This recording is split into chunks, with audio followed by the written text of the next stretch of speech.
Opposing the Supreme Court's call for new guidelines to regulate TV channels, the central government has said that a set of regulations should first come up for the digital media, which has faster reach from wider range of viewership or readership.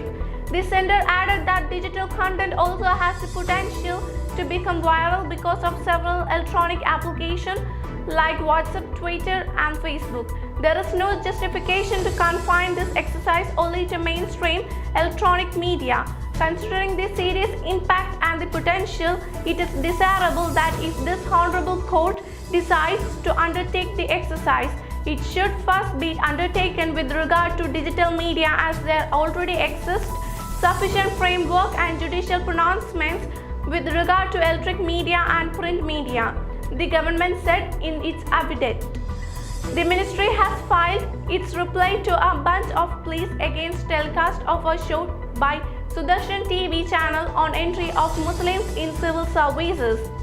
A bench headed by Justice D.Y. Chandrachud had on Tuesday restrained the channel from broadcasting subsequent episodes of this program and expressed disposition to have a set of guidelines for the electronic media.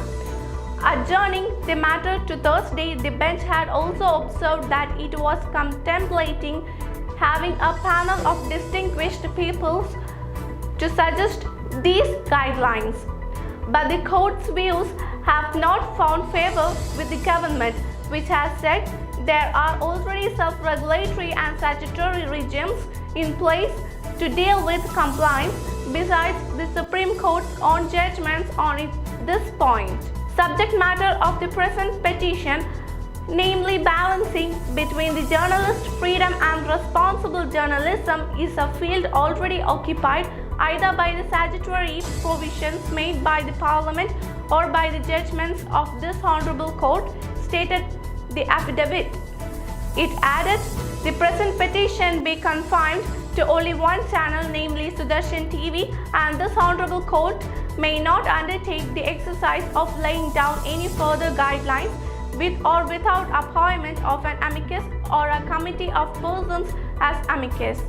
Citing two judgments by the Supreme Court from 2014 and 2017 that acknowledged existence of a compliant redressal mechanism for electronic media, the ministry said that in view of the settled legal position, the top court may not initiate a general exercise to lay down guidelines across the board.